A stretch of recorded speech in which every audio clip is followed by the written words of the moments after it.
헬로 에브리원, 안녕하세요. 월스트리트 파인더 김석환입니다. 앞에서 헬로라고 인사를 드리긴 했지만 최근 시장 분위기를 좀 감안한다라고 하면 자중할 필요도 있지 않을까 생각이 됩니다. 다음 주 매우 중요한 이벤트가 예정되어 있죠. 바로 다음 주에 어떤 일정이 있는지 확인해 보도록 하겠습니다. 일단 다음 주에는 뭐니 해도 여기 보시다시피 다음 주 수요일 날 예정되어 있는 FOMC 회의가 매우 중요합니다. 뭐 두 번, 세 번 말 안 해도 아시겠죠?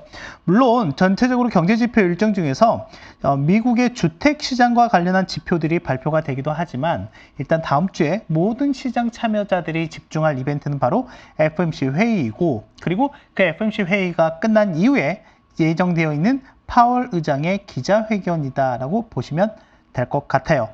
뭐 일단 우리나라 시각으로는 목요일 새벽이기 때문에 아마 우리에게는 이제 목요일 장에 반영이 될 여지가 있다라고 좀 보시면 될 것 같고요. 바로 관련 내용해서 좀 더 살펴보도록 하겠습니다.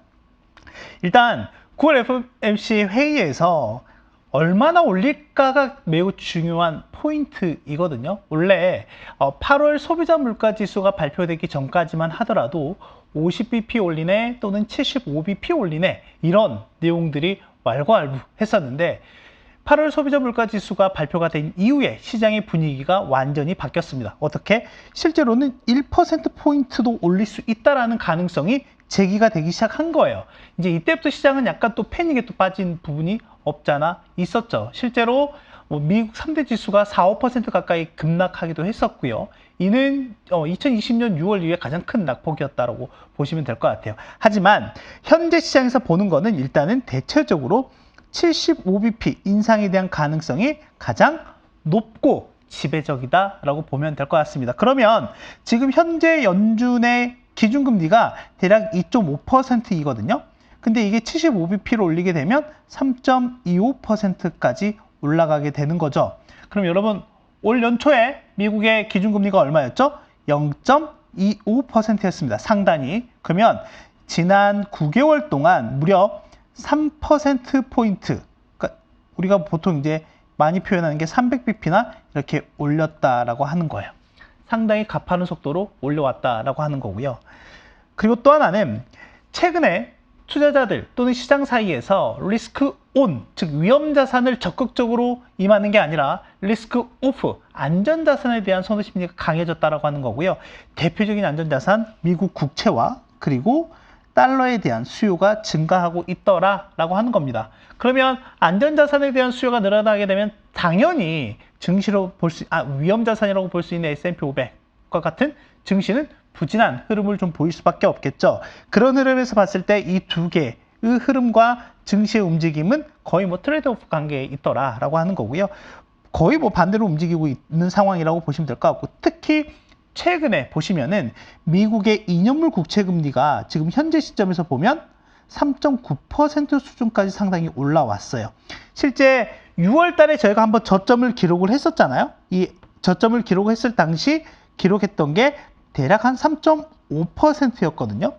이 부분은 제가 이 월스파를 통해서도 여러 차례 언급을 해드렸던 것 같고 뒤에서 다시 한번 말씀을 좀 드리도록 할게요. 그리고 또 하나는 달러는 원래 전체적으로 계속해서 우상향하는 기조를 보이긴 했었습니다. 우상향하는 기조를 보이긴 했었는데 최근 들어서 그게 더 강해지는 모습을 보이고 있더라라고 보시면 될 것 같고요.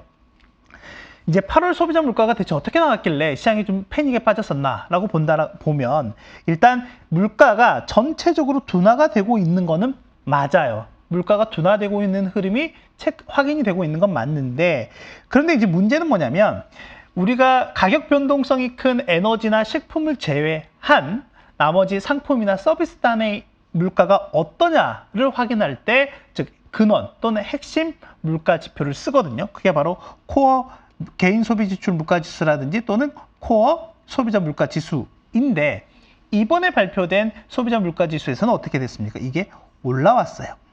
이런 부분에서 봤을 때 이게 실제로는 에너지나 식품을 제외한 나머지 상품이나 서비스 단에서 되게 광범위한 물가 상승 압력이 있구나라고 하는 부분에 대해서 시장이 이제 화들짝 놀라게 된 거고, 이러면 연준이 좀 더 세게 나올 수 있지 않을까에 대한 우려가 커졌던 부분이라고 보시면 될 것 같습니다. 이제 이런 부분들이 물가 상황에서 좀 나타났다라고 보시면 될 것 같고요. 또 하나, 고용이에요. 고용은 뭐 말할 필요도 없습니다. 뭐냐면 연준이 주요 노동시장의 수급 지표로 보는 게 저희가 뭐 2달 정도의 후행성을 갖고 있겠지만은 구인 이직 보고서에 나타나는 일자리 수거든요.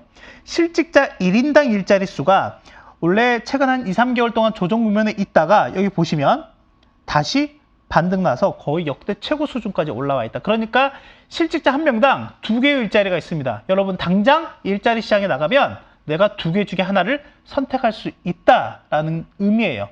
그만큼 지금 미국의 고용시장은 수급 언밸런스가 심한 상황이다라고 보시면 될 것 같고 공급보다는 수요보다는 공급자 우위의 시장이라고 보시면 될 것 같습니다. 실업수당 청구 건수도 보면 이제 간밤에 업데이트가 됐거든요. 지금 계속 떨어지고 있어요. 5주 연속이나 떨어지고 있는 모습을 보이고 있다. 그만큼 고용시장은 너무나 탄탄하다. 그러니까 연준이 좀 더 강한 긴축을 해도 고용시장이 버티고 있기 때문에 충분한 버팀목이 되고 있다라고 보면 될 것 같고요.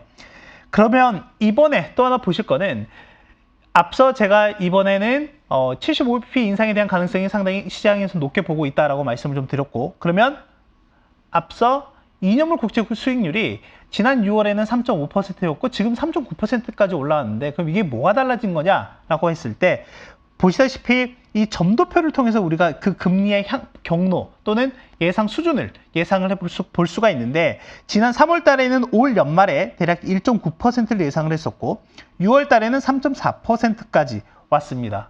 이게 지금 이렇게 한 단계 올라왔잖아요. 그러면 이번에는 어떻게 될까에 대해서 확인을 해 보실 수가 있는데 이번에는 대략적으로 4% 정도까지도 어느 정도 예상을 좀 하고 있는 상황이라고 좀 보시면 될 것 같아요. 시장에서 그렇게 보고 있다라고 하는 거고 그러다 보니까 앞서 보셨던 2년물 국채 금리가 이 흐름을 그대로 따라가고 있는 거다라고 보면 될 것 같아요. 그래서 이번에 보실 때 이 움직임, 점도표의 전체적인 점의 위치가 올라가는지도 한번 체크를 해보자라고 좀 말씀드리고 싶고 또 하나 간밤에 저희가 실물경제 지표, 산업생산이라든지 소매 판매와 관련한 지표들이 발표가 됐거든요. 그런데